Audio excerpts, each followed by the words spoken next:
अस्सलाम वालेकुम dear students. आज का हमारा टॉपिक है इंडिकेटर्स। इंडिकेटर्स जैसे नाम से ज़ाहिर है, इंडिकेट करने वाले, शनाख्त करने वाले। इंडिकेटर्स क्या होते हैं? इंडिकेटर्स जो हैं ये ऑर्गेनिक कंपाउंड्स हैं और ये ऐसे ऑर्गेनिक कंपाउंड्स होते हैं जो एसिडिक और बेसिक सॉल्यूशन में मुख्तलिफ कलर देते हैं।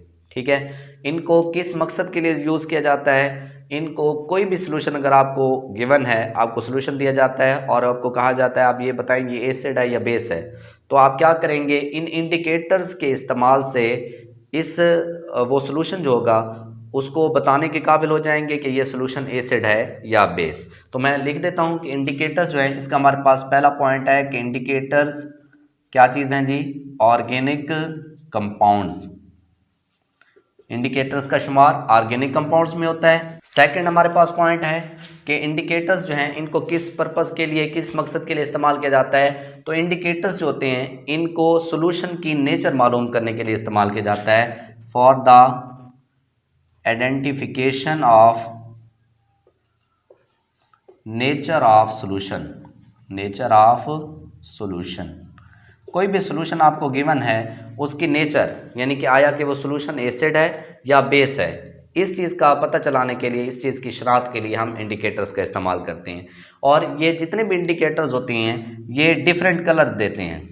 Give different colours in acidic and basic solutions, यानी कि जितने भी एसिडिक और बेसिक सॉल्यूशंस होते हैं उनके अंदर इंडिकेटर्स जो होते हैं वो डिफरेंट कलर देते हैं। जैसे फॉर एग्जांपल हमारे पास एक एग्जांपल है लिटमस की। लिटमस, डियर स्टूडेंट्स, लिटमस जो है इसको हम इंडिकेटर के तौर पर इस्तेमाल करते हैं। और लिटमस जो होता है, अगर आप इसको कोई आपको सोल्यूशन दिया जाए, ठीक है, अगर फॉर एग्जांपल वो सोल्यूशन जो है वो एसिड है, तो एसिड के अंदर लिटमस जो है इसका कलर हो जाता है रेड। जितने भी एसिडिक सॉल्यूशन होंगे उनके अंदर लिटमस का कलर जो है वो क्या होगा? रेड होगा। इसके अलावा जितने भी बेस होंगे उन बेसिक सॉल्यूशन के अंदर लिटमस जो है उसका कलर क्या होगा? ब्लू। तो ब्लू कलर जो है वो बेस के अंदर देगा, ठीक है, और एसिड के अंदर इस लिटमस का कलर किस में चेंज हो जाएगा? रेड में। ठीक है जी। नेक्स्ट हमारे पास पॉइंट है कि इंडिकेटर्स जो होते हैं, ठीक है जी, अगर फॉर एग्जांपल कोई एसिडिक सॉल्यूशन है, ठीक है जी, एसिडिक सॉल्यूशन, तो एसिडिक सॉल्यूशन जो है उनके अंदर इन इंडिकेटर्स का एक स्पेसिफिक कलर होगा, कोई उसका मखसूस कलर होगा। लेकिन जैसे ही सॉल्यूशन जो है वो एसिडिक से कन्वर्ट हो जाएगा बेसिक सॉल्यूशन के अंदर, बेस के अंदर, तो फिर ये जो इंडिकेटर्स होंगे इनके कलर में भी क्या आ जाएगी? चेंजिंग। ये अपना कलर जो है वो चेंज कर लेंगे। जैसे फॉर एग्जांपल हम बात करते हैं फिनोल्फिथलीन की। फिनोल्फिथलीन, तो फिनोल्फिथलीन जो होता है ये एक इंडिकेटर के तौर पर यूज़ होता है। अब ये 9 pH के ऊपर जो है ये अपना कलर चेंज करता है। 9 pH के, यानी कि 9 pH से कम पर, ठीक है जी, इसका कलर जो है ये कलर लेस होता है, कलर लेस होगा। 9 pH से पहले तक इंडिकेटर फिनोल्फिथलीन जो है ये क्या होगा? कलर लेस होगा। लेकिन जैसे ही pH जो है वो 9 से बढ़ेगी, 9 से इंक्रीज होगी, ठीक है जी, तो फिर क्या होगा कि ये जो फिनोल्फिथलीन है इसका कलर जो है वो चेंज हो जाएगा। अब ये किस कलर के अंदर कन्वर्ट हो जाएगा? रेड कलर के अंदर। ठीक है, तो जितने भी लिटमस होते हैं वो एसिडिक सॉल्यूशन के अंदर उनका एक स्पेसिफिक कलर होता है। लेकिन जैसे ही वो यानी सोल्यूशन जो है वो अगर उसको आप उसकी नेचर को तब्दील कर देते हैं, कोई बेसिक सोल्यूशन ले आते हैं, तो बेसिक सोल्यूशन के अंदर वो जो लिटमस होगा उसका कलर और होगा। तो इस तरह एसिडिक और बेसिक सोल्यूशन के अंदर डिफरेंट कलर की वजह से, ठीक है जी, इंडिकेटर्स जो हैं उनकी मदद से ये शनाख्त किया जा सकता है कि जो सोल्यूशन हमें गिवन है वो एसिड है या बेस है। हमारे पास एक टेबल है, उसको हम देख लेते हैं। डियर स्टूडेंट्स, ये हमारे पास टेबल है, इसमें हमारे पास 3 इंडिकेटर दिए गए हैं, मिथाइल ऑरेंज, लिटमस और फिनोल्फिथलीन। अब मिथाइल ऑरेंज जो होता है इसका स्ट्रॉन्ग एसिडिक सॉल्यूशन अगर होगा तो उसके अंदर अगर आप मिथाइल ऑरेंज डालेंगे तो उसमें इसका कलर जो है वो होगा रेड।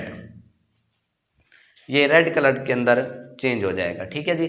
और अगर आपके पास कोई स्ट्रॉन्ग अल्कलाइन सॉल्यूशन है तो उसके अंदर मिथाइल ऑरेंज जो है इसका कलर होता है येलो। और तीसरा हमारे पास जो टेबल का हिस्सा है वो है जी pH at which colour change, यानी कि ये जो इंडिकेटर होता है ये किस पीएच के ऊपर कलर जो है उसको चेंज करता है, इसमें किस पीएच के ऊपर इसके कलर में तब्दीली आती है। तो 4 पीएच के ऊपर, 4 पीएच के ऊपर ये अपने कलर को चेंज करता है, यानी 4 पीएच से पहले तक इसका जो कलर होता है वो रेड होता है। जैसे पीएच 4 से बढ़ना शुरू हो जाती है तो इसका कलर जो होता है वो रेड से किस में कन्वर्ट हो जाता है, येलो के अंदर। और जो स्ट्रॉन्ग अल्कलाइन होता है यानी पीएच जो है वो 12 से अगर ज़्यादा होगी तो उसमें ये आपको क्लियर येलो नज़र आएगा। ठीक है। दूसरा हमारे पास है लिटमस। लिटमस जो होता है स्ट्रॉन्ग एसिडिक सोल्यूशन में इसका कलर कैसा होता है, रेड। ठीक है जी। और स्ट्रॉन्ग बेसिक सोल्यूशन के अंदर इसका, या स्ट्रॉन्ग अल्कलाइन सोल्यूशन के अंदर इसका जो कलर होगा वो होगा ब्लू। इसके अलावा ये किस पीएच के ऊपर यानी कि अपने कलर को चेंज करता है लिटमस, 7 पीएच के ऊपर। ठीक है। पीएच 7 से कम होगी तो कलर इसका रेड होगा, पीएच 7 से जैसे जैसे बढ़ती जाएगी इसका ये ब्लू डार्क कलर ज़हर होना शुरू हो जाएगा। फिनॉल्फिथलीन है स्ट्रॉन्ग एसिडिक सोल्यूशन के अंदर ये कलरलेस होगा, और स्ट्रॉन्ग अल्कलाइन सोल्यूशन के अंदर ये कलरलेस से रेड कलर के अंदर कन्वर्ट हो जाएगा। और ये किस पीएच के ऊपर कलर चेंज करता है, अभी हमने पढ़ा है ये 9 पीएच के ऊपर अपने कलर में चेंज लेकर आता है। तो 9 पीएच से पहले तक कलरलेस। ठीक है। और जैसे ही पीएच 9 से इंक्रीज होगी कलर जो है वो क्या होना शुरू हो जाएगा, रेड होना शुरू हो जाएगा। तो इस तरह हमारे पास ये पॉइंट क्लियर हो जाता है कि जितने भी इंडिकेटर्स होते हैं वो एसिडिक सोल्यूशन के अंदर और कलर देते हैं, जबकि वो अल्कलाइन सोल्यूशन के अंदर और कलर देते हैं। और हर इंडिकेटर जो होता है वो एक स्पेसिफिक पीएच के ऊपर अपने कलर में चेंजिंग लेकर आता है। ठीक है जी। उसके बाद हमने पढ़ना है मेजरमेंट ऑफ पीएच। ठीक है, कि पीएच जो है उसको हम कैसे मेजर कर सकते हैं। हमारे पास 2 मेथड हैं पीएच मेजर करने के। डियर स्टूडेंट्स, हमारे पास कोई भी सोल्यूशन है उसकी पीएच को मेजर करने के लिए हमारे बुक के अंदर उन्होंने 2 मेथड बताए हैं। हमारे पास पहला जो मेथड है वो है जी यूनिवर्सल इंडिकेटर, यानी कि हम यूनिवर्सल इंडिकेटर जो है इसका इस्तेमाल करके किसी भी सोल्यूशन की पीएच को मेजर कर सकते हैं। सेकंड हमारे पास जो है वो है जी पीएच मीटर। पीएच मीटर जो है ये भी किसी भी सोल्यूशन की पीएच को मेजर करने के लिए हम इस्तेमाल कर सकते हैं। तो पहले हम बात करते हैं यूनिवर्सल इंडिकेटर। देखिए यूनिवर्सल इंडिकेटर जो होते हैं ये ज़्यादातर यूज़ होते हैं मिक्सचर के फॉर्म में, ये मिक्सचर की फॉर्म में इस्तेमाल होते हैं। जैसे फॉर एग्जांपल रेड कैबेज है, सुर्ख गोभी। ठीक है, इसको अगर हम गर्म पानी के अंदर थोड़ा सा बॉयल कर लें, उबाल लें इसको, उसके बाद इसको फ़िल्टर कर लें, फ़िल्टर करने के बाद वो हमारे पास जो मिक्सचर आएगा, वो हमारे पास जो लिक्विड आएगा, तो उस लिक्विड को हम यूनिवर्सल इंडिकेटर के तौर पर यूज़ कर सकते हैं। अब इसके इस्तेमाल करने का तरीक़ाकार क्या है, इसके लिए हमें एक ऐसा सोल्यूशन जिसके हम पीएच मालूम करना चाहते हैं। ठीक है जी, तो हम क्या करेंगे, फॉर एग्जांपल ये हमारे पास एक सोल्यूशन है।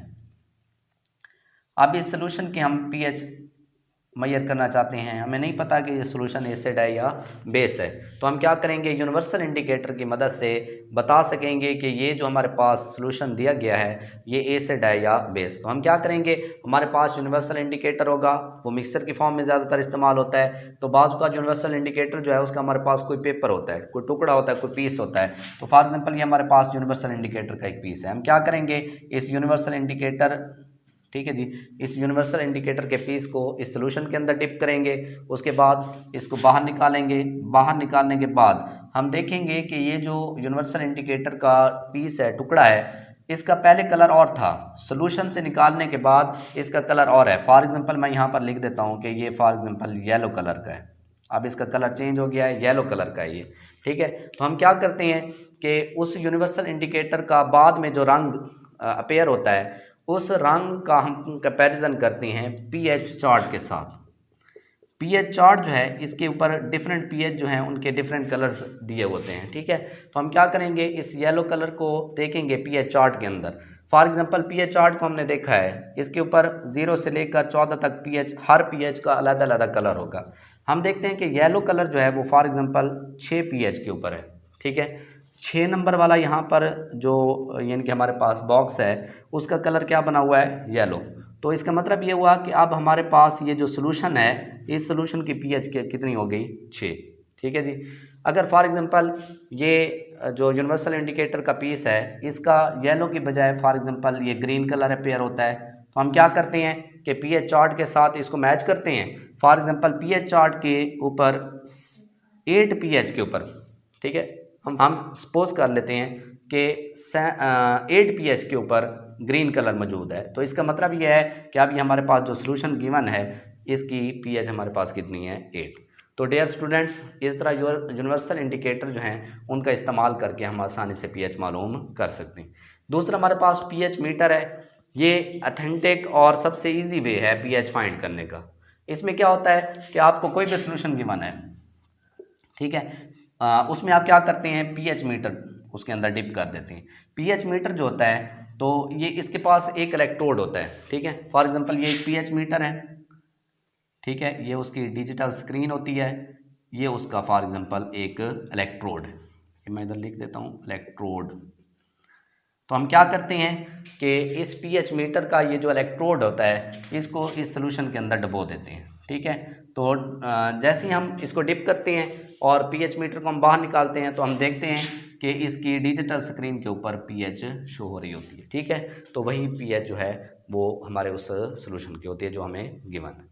तो ये है हमारे पास प्यारे बच्चों मेजरिंग पीएच ऑफ सोल्यूशन, कि कोई भी सोल्यूशन है उसकी पीएच मालूम किस तरह कर सकते हैं। पहला तरीका यूनिवर्सल इंडिकेटर है, दूसरा पीएच मीटर। यूनिवर्सल इंडिकेटर क्या है कि बहुत सारे इंडिकेटर मिक्सर की शक्ल में इस्तेमाल होते हैं। यूनिवर्सल इंडिकेटर जो होता है ये भी पीएच मालूम करने के लिए इस्तेमाल किया जाता है। इसमें हम क्या करते हैं कि यूनिवर्सल इंडिकेटर जो है इसका हमारे पास एक पीस होता है, हम उस पीस को गिवन सोल्यूशन के अंदर डुबो देते हैं, उसको बाहर निकालते हैं तो उसका कलर चेंज होता है। इस कलर का मवाजना हम पीएच चार्ट के साथ करते हैं। पीएच चार्ट जो होता है इसके ऊपर 0 से लेकर 14 तक अलग-अलग कलर होते हैं, ठीक है। यूनिवर्सल इंडिकेटर का ये जो पीस होगा, इसका मवाजना जब हम पीएच चार्ट के उस कलर के साथ करेंगे, तो उस कलर के ऊपर जो पीएच दी होगी, इसका मतलब है हमारे सोल्यूशन की पीएच भी वही है। दूसरा तरीका पीएच मीटर का है। तो पीएच मीटर जो है इसकी मदद से हम बहुत ही आसानी से और अथेंटिक पीएच की वैल्यू जो है वो हासिल कर सकते हैं। पीएच मीटर जो होता है ये एक इलेक्ट्रोड पर मुश्तमिल होता है और इसके पास एक डिजिटल स्क्रीन होती है।